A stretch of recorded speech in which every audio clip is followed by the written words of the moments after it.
Docteur Sefer, cher ami, confrère, représentant Yad Vashem,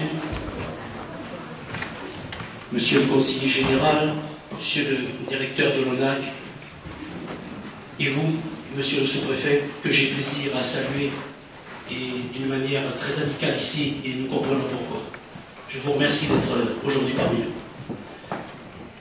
Jean-Paul, Madame Duprat, chers amis dont on va beaucoup parler, merci.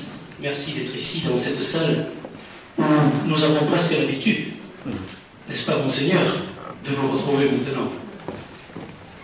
Nous nous retrouvons donc pour la deuxième fois pour cette cérémonie des justes. La première fois, je crois que nous étions un peu interrogatifs parce que, en ce qui me concerne en tout cas, on découvrait ces choses-là, et l'abbé Saint-Ex, bien sûr, nous parlait. C'était l'histoire de l'Hector. Moi, je ne l'avais pas connu, personnellement. Certains parmi nous, peu nombreux, l'avaient connu. Là, c'est de Madame Duprat qu'on parle, c'est de Mélanie Duprat. J'ai quelques souvenirs, elle en parlait avec Jean-Paul tout à l'heure, jusqu'en 1982, date de son décès. Vous m'aviez demandé de la soigner dans la rue Antichamp. C'est occupé d'elle. Alors oui, on a rencontré ces personnes-là. Je ne savais pas quand je la soignais. Des gens simples, des gens humbles, des gens ordinaires ont fait, en des circonstances exceptionnelles, des choses extraordinaires. Et je revois maintenant son visage, je revois son comportement, et est-ce que je dois dire, en étant honnête, que peut-être la vois-je aujourd'hui autrement, avec beaucoup de respect. Décédée en 1982, mais Madame Duprat et Jean-Paul, au nom de notre amitié, je vous demande de me permettre d'évoquer quelqu'un ici pour qui j'avais aussi beaucoup d'admiration, notre ami Didier Duprat, ton papa Jean-Paul, votre mari Madame Duprat, cet homme qui a marqué la ville de Lectoure par son don aux autres. Il était vétérinaire, M. Duprat. Et je disais à Jean-Paul tout à l'heure que je me souvenais, pendant que je préparais l'internat dans la maison de mes parents, côté de la vôtre, il rentrait à 3 h du matin de son travail. Il a tellement travaillé qu'il en est mort prématurément. Alors je voulais associer M. Duprat à ce souvenir de sa maman. C'est émouvant de nous retrouver tous ici, d'évoquer le souvenir d'Henri et de Denise Frachowitz, vos parents, Charlotte Armand et Viviane Montluc, vos grands-parents, à vous, mesdemoiselles, mesdames, mais Jean-Paul en parlera tout à l'heure, sans doute avec beaucoup d'émotion, et je te laisserai aussi, Jean-Paul, évoquer le souvenir de la ville de Saint-Louis, avec qui nous sommes très très attachés, et avec qui nous avons beaucoup de relations fraternelles, et ce que tu diras, je pense, vient confirmer et conforter ces liens d'affection qui nous unissent avec nos amis ludoviciens. Voilà, nous parlerons encore de Madame Mélanie Duprat, qui habitait à la Une, où habite Madame Antichamp aujourd'hui. Elle est là, Madame Antichamp. Donc il y a toujours une Madame Antichamp, adjointe de Lectoure, il y a une continuité dans tout cela et dans ces liens que nous avons entre nous. Et très simplement, en mon nom propre et au nom des Lectourois, Jean-Paul, Madame Duprat, je voudrais vous dire que c'est un grand bonheur pour moi que de vous accueillir ici aujourd'hui, avec vos amis. Et c'est extrêmement émouvant, et je vous le dis du fond du cœur. Merci de ce qu'a fait, pour ce qu'a fait Madame Mélanie Duprat pour des gens qui, à cette époque-là, mais est-ce qu'il n'y a pas besoin aujourd'hui qu'on pense beaucoup à cela? On fait beaucoup pour ceux qui étaient opprimés, pour ceux qui étaient fragilisés, parce qu'ils ne pensaient pas, parce qu'ils n'avaient pas peut-être la même couleur de peau, la même religion, les mêmes croyances que d'autres. Alors, je sais que c'est un vœu pieux peut-être, mais il est temps que cette oppression-là cesse, qu'on arrête d'opprimer les plus faibles, parce qu'ils ne pensent pas comme les autres. Et je crois que ces cérémonies que nous faisons ici ont aussi pour but, bien sûr, d'honorer ceux qui l'ont fait, mais elles ont aussi et je suis heureux qu'il y ait des lycéens ici, et beaucoup. Elles ont pour but de perpétuer ce devoir de mémoire que nous avons, parce que c'est vous, les jeunes, qui dans quelques années devrez porter ce message-là. Il n'y a rien de pire que l'oubli. N'oublions pas, et c'est pour ça aussi qu'aujourd'hui, nous honorons Mélanie Duprat. Je vous remercie.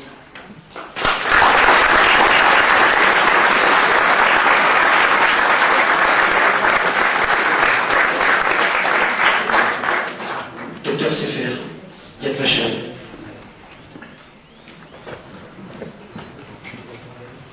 J'ai beaucoup de plaisir à me retrouver à la même place qu'il y a pratiquement 2 ans pour la cérémonie de l'archiprêtre Arthur René Saint-Ex, qui avait caché donc des Juifs, et notamment M. Weissmann, dans le clocher de l'église. Depuis cette époque, je suis en relation régulière avec Dora, née Weissmann, épouse Weinberger, qui s'occupe des médailles des Justes en Israël. Monsieur le maire, monsieur le sous-préfet, monsieur le conseiller général, monsieur Monseigneur, que j'ai plaisir à retrouver régulièrement dans le Gers ou à Toulouse, mesdames, messieurs, chers amis, je vais vous expliquer ce qu'est Yad Vashem, pour lequel je travaille depuis 7 ans, de façon bénévole. L'Institut Yad Vashem fut créé par une loi de la Knesset, le Parlement israélien, en 1953, pour perpétuer le souvenir de la Shoah, mot hébreu qui signifie catastrophe, destruction, anéantissement. Le terme Yad Vashem est tiré de la prophétie du prophète Isaïe, chapitre 56, verset 5, et je leur donnerai dans ma maison et dans mes murs un mémorial, Yad, et un nom, Shem, qui ne seront jamais effacés. L'Institut est situé sur une des collines de Jérusalem, la colline du souvenir. C'est un lieu de spiritualité et de silence. Là se trouvent de nombreux bâtiments, le musée historique qui retrace la période du nazisme de 1933 à 1945, la crypte où l'on se recueille devant une flamme éternelle, le mémorial des enfants où sont égrenés en un martyrologe ininterrompu les noms des 1,5 million d'enfants brûlés dans les fours crématoires. En 1963, l'Institut créa le département des Justes parmi les nations. Ainsi, le chemin qui mène au musée est appelé l'allée des Justes. Des 2 côtés du chemin, des caroubiers ont été plantés par des Justes qui, au péril de leur vie, ont sauvé des Juifs des griffes nazies et de leurs complices. C'est sur le mur des Justes qu'actuellement sont inscrits leurs noms. Se trouve également un auditorium dédié à la résistance juive en France, résistance spécifique née en particulier de la politique anti-juive de Vichy, politique établie sans aucune pression des autorités allemandes d'occupation. Le statut des Juifs, décrété par le gouvernement de Vichy le 3 octobre 1940, fut à l'origine des rafles et déportations. Mais la grande rafle du Veldiv, des 16 et 17 juillet 1942 à Paris, où 12 884 juifs furent arrêtés, parqués et déportés pour être anéantis à Auschwitz, va amener une prise de conscience de nombreux Français animés de vertus chrétiennes, de simple humanisme ou par la défense des droits de l'homme. Permettez-moi de citer tout particulièrement dans ce sud de la France le cardinal Saliège. Nous avons été 83 enfants juifs sauvés grâce à Jules Géraud Saliège, archevêque de Toulouse, entre décembre 1942 et juillet 1944, dans le couvent de Notre-Dame de Massy, à Cap-de-Nac. Moi et ma sœur, Berthe, plus âgée de 4 ans, j'avais 7 ans, elle avait 11 ans, et 81 autres enfants juifs ont été sauvés grâce à Saint-Just, l'archevêque de Toulouse, Jules Géraud Saliège, Louis de Courrèges-Dustout, son évêque auxiliaire, parce que le cardinal Saliège, il est devenu cardinal en 1946, avait eu un accident vasculaire cérébral et il était fatigué, il avait des difficultés pour s'exprimer. Les gens le comprenaient quelquefois difficilement. Il s'énervait, on disait qu'il parlait le Saliège.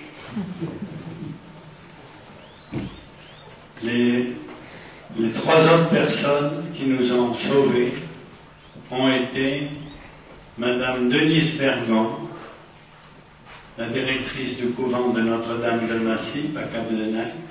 Elle avait 31 ans quand elle a réalisé ce sauvetage. Monseigneur Saliège l'avait fait venir à Toulouse et il lui a expliqué ce qu'il attendait d'elle. Et elle a dit, mais Monseigneur, je vais être obligé de mentir. Et Monseigneur Saliège lui a dit, mentez, mentez ma sœur, tant que vous pouvez, je vous donne par avance toutes les absolutions. Elle était aidée dans sa tâche par Marguerite Roch. On les appelait Madame, les sœurs. Il y avait environ 25 sœurs dans le couvent à cette époque-là. Mais seules 5 personnes étaient au courant de ce sauvetage, notamment le curé Kirsch. Et la 5e personne était mademoiselle Louise Thèbes, qui était secrétaire des œuvres du diocèse, 1 place Sainte-Escarbe, une personne de santé fragile, et qui, avec Madame Bergon, inlassablement, allait chercher les enfants partout dans le sud-ouest pour les amener dans le couvent en sécurité.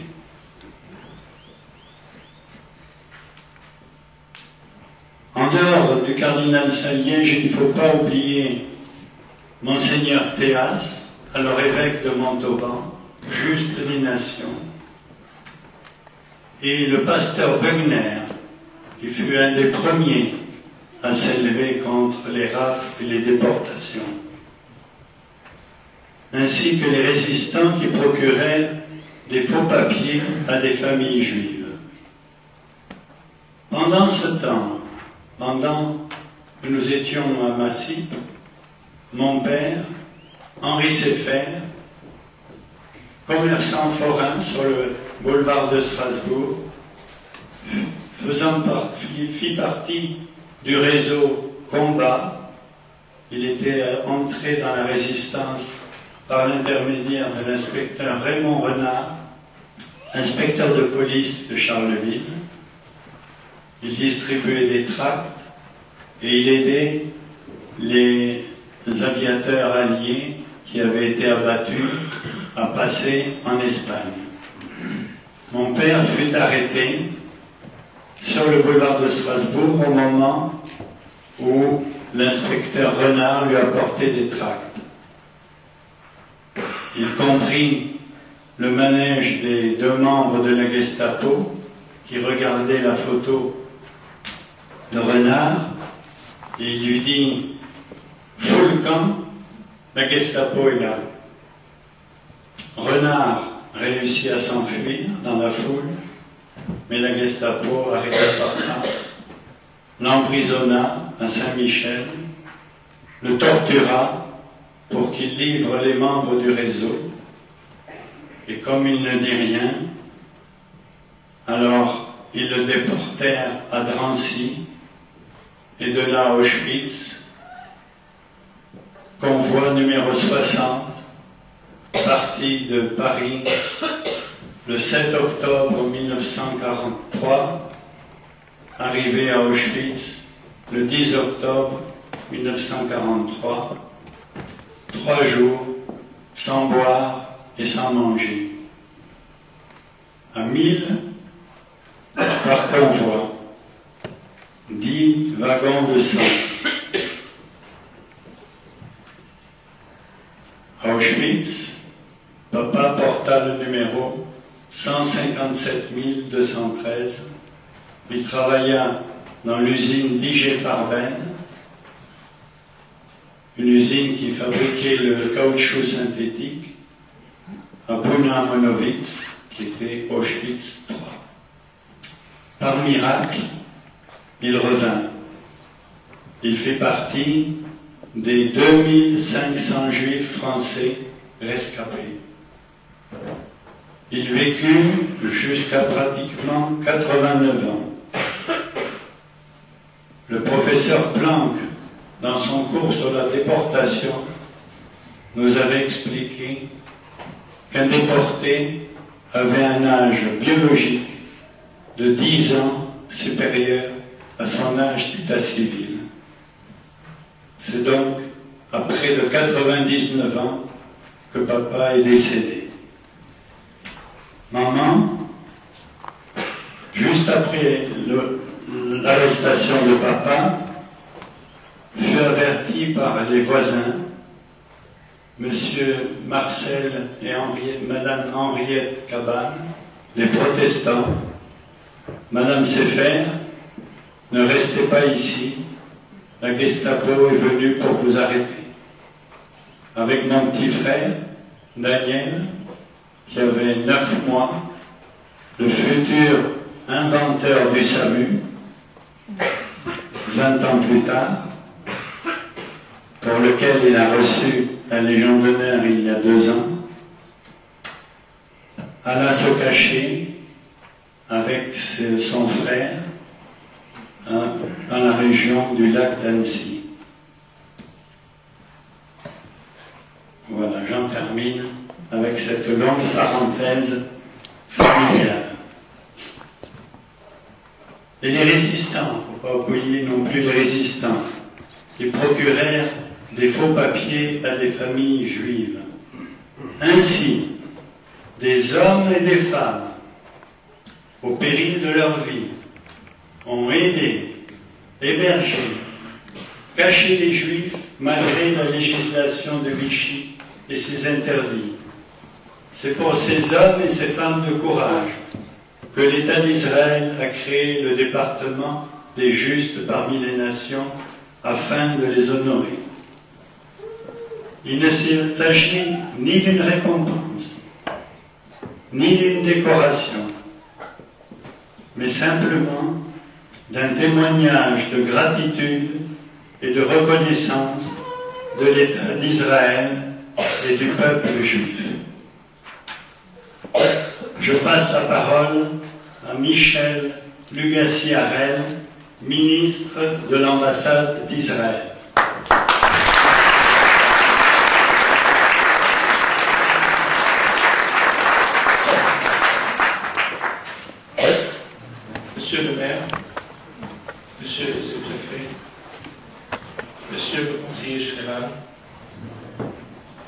Monsieur le délégué régional du Yad Vashem, cher Dr Sefer, chers amis, chers familles. Kol hametzil nefesh achat, kilu etzil olam maleh. Quiconque sauve une âme, sauve l'univers tout entier. Cette phrase tirée du Talmud explique l'importance que revêt pour le peuple juif le comportement exceptionnel qu'ont eu les justes durant la dernière guerre mondiale. Les justes, au plus fort de cette période sombre qu'a connue la France, ont eu le courage de braver l'autorité au péril de leur propre vie et de celle de leur famille, en sauvant des êtres humains dont le seul crime était d'être juifs. Ils l'ont fait avec leur âme, avec leur cœur, avec leur sang, car beaucoup y ont laissé la vie. Les justes considèrent pourtant ce qu'ils ont fait comme étant naturel et pensent même souvent qu'ils auraient pu en faire davantage. Pour beaucoup d'entre eux, ils ont agi par devoir d'humanité, devoir de citoyen et devoir de français. C'est pourquoi, par leur acte héroïque, ils n'ont pas seulement sauvé des innocents d'une mort certaine, mais ils ont aussi sauvé la dignité humaine et l'honneur de leur pays, la France. Ces justes sont la fierté de la France, tel que l'a dit Jacques Chirac en janvier 2007. La France rendait alors, et pour la première fois, un hommage national aux justes parmi les nations. Jacques Chirac, alors président de la République, et Simone Veil, président de la Fondation pour la mémoire de la Shoah, ont introduit les justes de France au cœur du Panthéon, pour que ces héros ordinaires deviennent les héros de la France. Je tiens également à saluer tous les justes anonymes et la résistance française et juive qui ont permis aux 3/4 de la communauté juive de France d'échapper aux griffes nazies. Mesdames et messieurs, le peuple juif n'oublie pas. Pour la mémoire des 6 millions de morts sans sépulture, pour l'honneur des justes parmi les nations, et aussi pour préserver notre avenir, il nous incombe de perpétuer et d'entretenir le souvenir de cette tragédie. On ne bâtit rien sur l'oubli ou le mensonge. C'est pour ça, chers amis, rien ne doit jamais nous écarter de notre devoir de mémoire et de vérité. Mesdames et messieurs, chers amis, la médaille des justes parmi les nations est la plus haute distinction de mon pays. Il ne s'agit ni d'une récompense, ni d'une décoration, mais simplement de l'expression d'un témoignage de gratitude profonde et de reconnaissance. Nous sommes et serons à jamais reconnaissants aux justes pour ce qu'ils ont accompli au péril de leur vie. C'est ce qui nous donne encore la force de croire en l'humanité. C'est avec un grand honneur et avec beaucoup d'émotion que je vais remettre aujourd'hui au nom de l'État d'Israël et du peuple juif reconnaissant la médaille des justes parmi les nations à titre posthume à Madame Duprat pour avoir sauvé la vie de la famille Fralkovitch. Merci de tout cœur.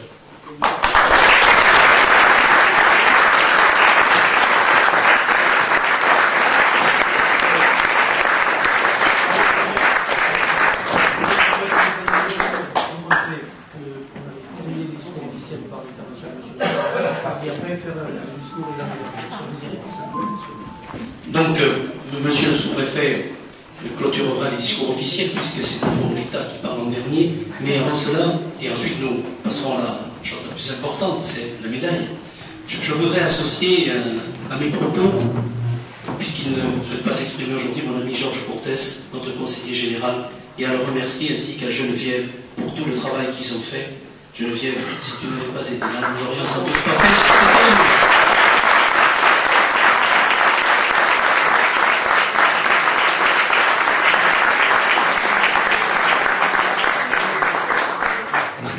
Monsieur le sous-préfet va clôturer les discours entre guillemets officiels et après vous vous exprimerez.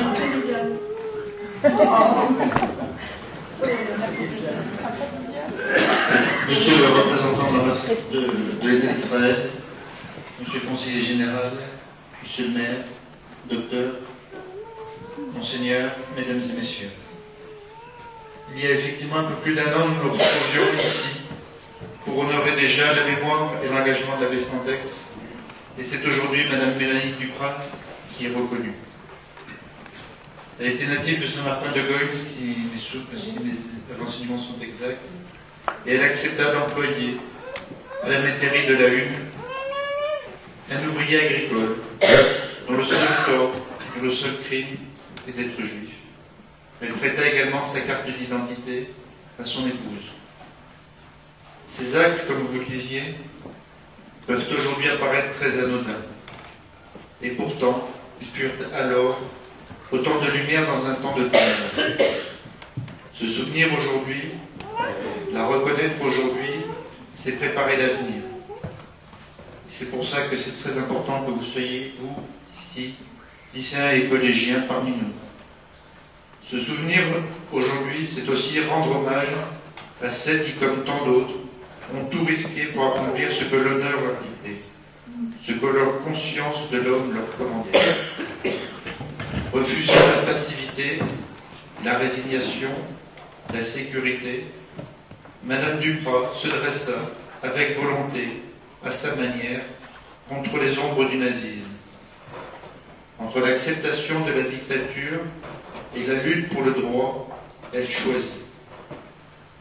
Elle a refusé d'être un simple spectateur de l'histoire. Elle a fait acte de résistance. Elle a choisi le parti de la lutte, le parti de l'humanité. Vous, qui êtes ici aujourd'hui rassemblés, plus que d'autres, vous êtes à même de comprendre la nécessité du témoignage, de l'ardente obligation de faire entendre la voix des morts, de s'opposer à la résurgence de la haine. C'est une exigence constante, c'est un combat de tous les jours, c'est un combat qui nous appartient à tous. Face aux tentations du repli sur soi et de l'intolérance, il faut rappeler inlassablement les principes de la République, ses exigences de grandeur morale, intellectuelle, spirituelle, les exigences de l'humanité. Grâce à l'action de Mme Mélanie Duprat, c'est une part d'honneur, une part d'humanité qui fut sauvée. C'est pour cela qu'elle mérite tout notre hommage, tout notre souvenir et toute notre reconnaissance. Merci à elle.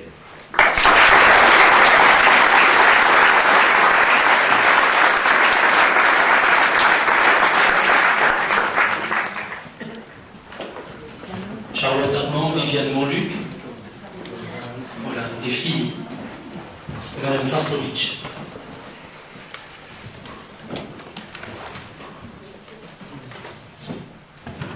Chers amis, je suis la fille de Denise et Henri Fragonic.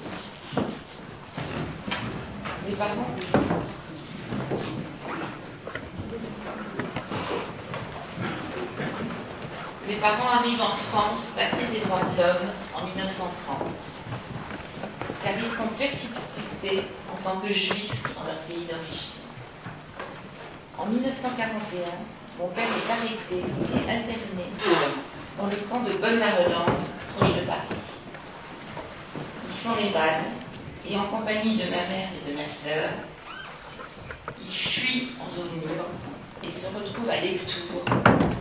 Ma mère rencontre alors chez l'épicier Mélanie Duprat et il se noue à une amitié immédiate entre les deux femmes. Mon père devient ouvrier agricole à la Une, dans la métairie Duprat.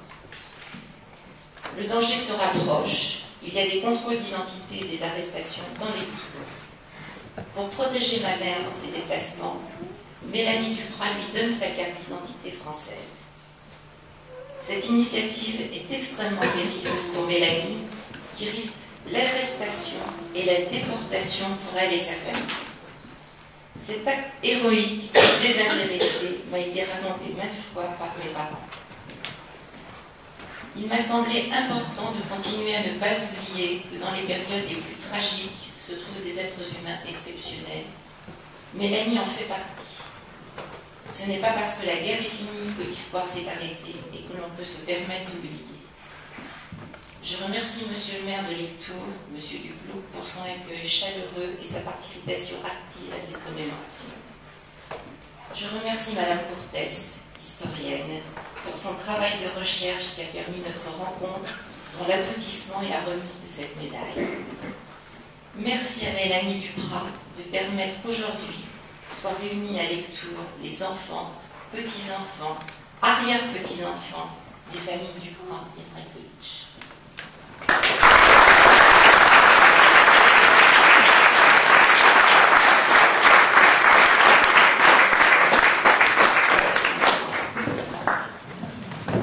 À mesure que nous avançons, les larmes arrivent au coin de nos yeux. Jean-Paul. Mélanie, je me souviens qu'en adolescent, nous venions te rendre visite au 51 de la rue Guillaume-Bertrand à Lectoure. Dans cette grande maison, tu t'étais installé pour vivre une retraite bien méritée. Tu devais te sentir bien seul au début des années 1970 dans cette grande bâtisse après la disparition prématurée, comme a dit notre ami Gérard Duclos tout à l'heure, après la disparition prématurée de ton unique fils, puis quelques semaines plus tard, tu perdais aussi ton époux. Nous, tes petits-enfants, nous étions alors devenus ton seul réconfort, ta seule famille.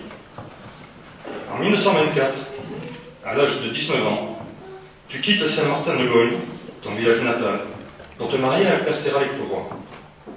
À la fin des années 30, tu venais t'installer au lieu-dit La Une, sur la commune de Lectoure, où tu habiteras jusqu'à la fin de ta vie. La Une, cette belle propriété du Lectourois, sur la route de Tanay, exposée plein sud, à flanc de coteaux, mais aussi une propriété difficile à cultiver, avec des parcelles abruptes et exiguës, ces terres rebelles qui forgent depuis toujours ce caractère un peu rude des Gascons, du moins au premier abord. Dès le début de la guerre, en 1940, tu te retrouveras seul pour exploiter cette propriété. Ton frère, qui te secondait dans cette tâche, avait été fait prisonnier, puis déporté en Allemagne jusqu'à la fin de la guerre.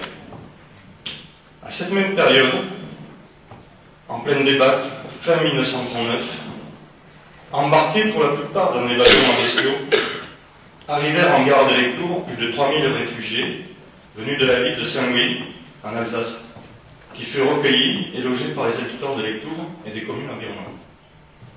Lectoure et ses environs étaient devenus une terre d'accueil pour tous ces Ludoïciens, et ces Gascons, au premier abord un peu rudes, ont tout de suite fait preuve d'une grande générosité. Depuis cet épisode, le destin de nos deux villes fut étroitement lié et scellé à jamais. Toi, Mélanie, en 1941, tu avais fait le choix d'accueillir et de protéger la famille Fratlovitch.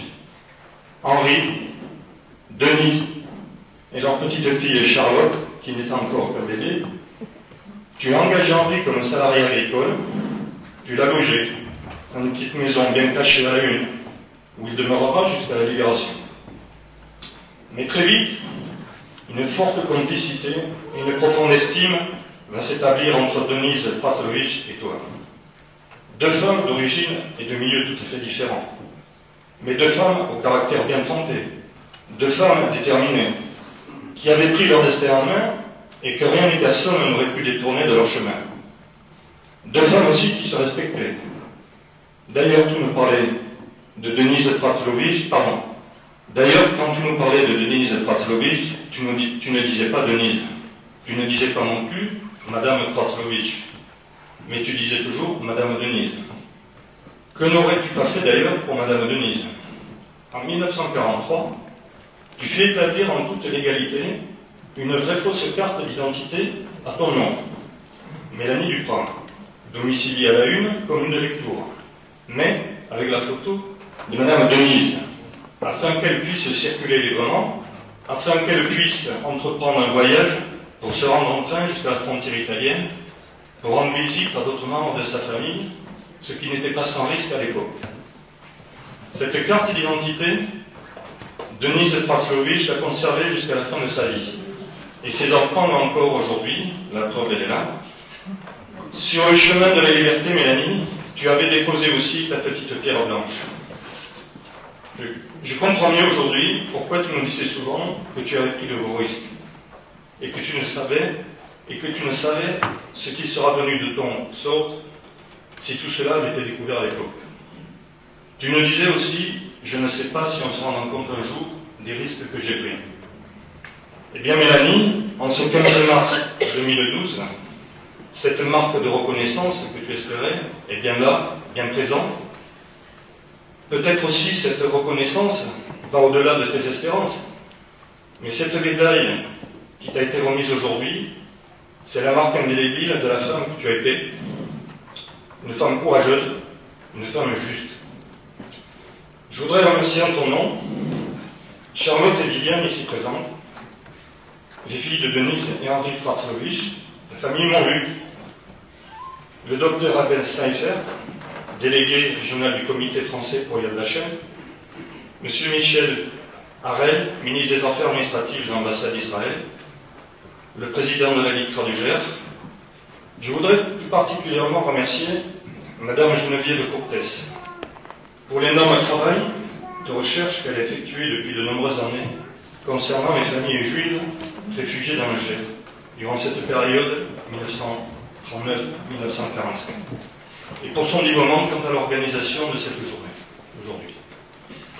Je voudrais remercier aussi les personnalités présentes, M. Dominique Gilles, sous-préfet de Condom, M. Georges Cortès, conseiller général du canton, vice-président du conseil général, Monsieur le maire de Lectoure, Gérard Duclos, pour nous avoir accueillis dans cette belle mairie de Lectoure. Je remercie aussi le conseil municipal de la ville de Lectoure et toutes les personnes ici présentes, invités et amis. Adichat Mélanie.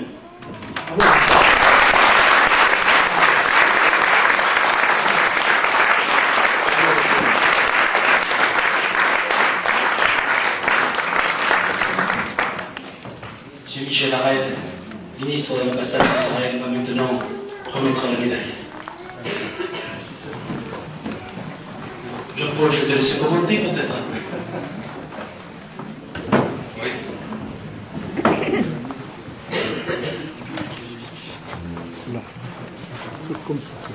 Diplôme d'honneur. Le présent diplôme atteste qu'en sa séance du 17 mai 2011, la commission d'hommage aux justes des nations, nommée par l'Institut commémoratif des martyrs et des héros Yad Vashem, sur la foi des témoignages recueillis par elle, a rendu hommage et décerné la médaille des justes parmi les nations à Mélanie Duprat, qui, au péril de sa vie, a sauvé les Juifs persécutés pendant la période de la Shoah en Europe. Son nom sera honoré à tout jamais, gravé sur le mur des justes des nations, au mémorial Yad Vashem à Jérusalem. Jérusalem, Israël, 23 août 2011.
Je vous aime.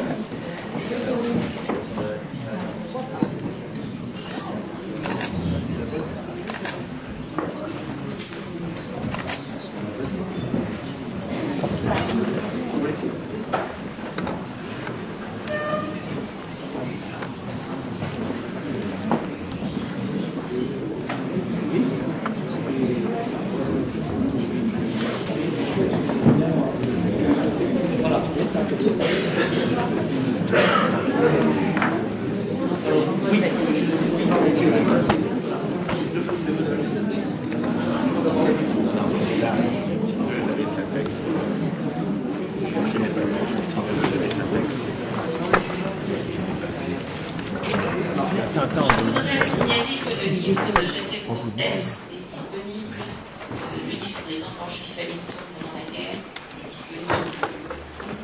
C'est une certaine victorienne quand même. Dans la pièce d'Atoul. Il y a des liens entre tous ces gens. Merci, Geneviève. Voilà.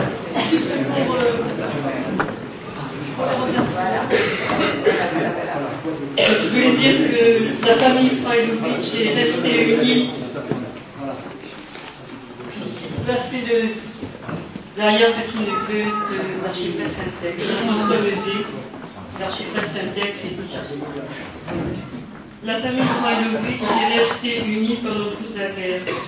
Le silence a été de règle pour Mélanie Duprat, pour Monsieur Duprat qui a caché aussi Henri Frailovitch et la famille, pour les Ricards de Bourdieu qui les ont aussi cachés et les Ricards du Moulin de la Justice. Mais une vraie amitié s'est installée entre Mélanie et Madame Denise. Merci Viviane, votre obstination a rejoint la mienne. Une pensée émue pour Guy Labédan et Dora Weissmann, présents par la pensée. À la mémoire de Monique Biesinski-Michel, qui m'a épaulée au Collège Maréchal Lannes en 1999. Je n'oublie pas Manfred, Samuel, Félicie, mes enfants juifs assassinés en déportation, dont le nom est sur la stèle du lycée Maréchal Lannes. Merci à... non, je vais vous lire le nom. Merci à Dora, Maurice, merci à Dora, Maurice, attendez, ils vont venir, Jean-Paul, Louise, Lisette, mes enfants juifs qui ont été sauvés à Lectoure par la population et menés par le juste, l'archiprêtre Saint-Ex, par Mélanie Duprat, et nous espérons que dans peu de temps, Mia Sabaté sera aussi reconnue juste parmi les nations. Le dossier est en instance en Yad Vashem depuis 2008 et nous espérons, monsieur le sous-préfet, que nous vous reverrons l'an prochain autrement.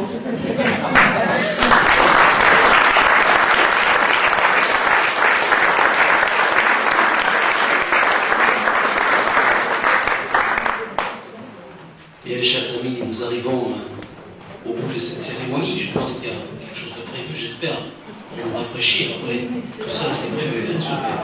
Moi, je voudrais vous remercier tous avec une pensée très importante pour les jeunes lycéens qui sont là aujourd'hui. Nous avons tous été unanimes, je crois, à saluer l'importance de la transmission de ce devoir de mémoire. Te remercier, Geneviève, pour cette initiation, de cet énorme travail qui a été fait à Lectoure et qui nous fait nous repencher avec ceux qui sont devenus nos amis maintenant sur ce que nos parents ont vécu à Lectoure. Ce qui me concerne ma mère, puisque mon père avait fait, comme d'autres, du tourisme forcé de 39 à 45 à Kobirzine, Ravarouchka et ailleurs. Et je pense, je le dis maintenant, à une de ses arrivées dans un de ces camps, on l'avait obligé, il y avait la torture, à brûler 3000 cartes d'identité de juifs qui venaient d'être assassinés. Il m'avait raconté ça, j'ai souvenir le temps qu'on se retrouve. Alors, plus jamais ça. Et c'est pour ça que ce devoir de mémoire, nous devons nous battre pour le continuer.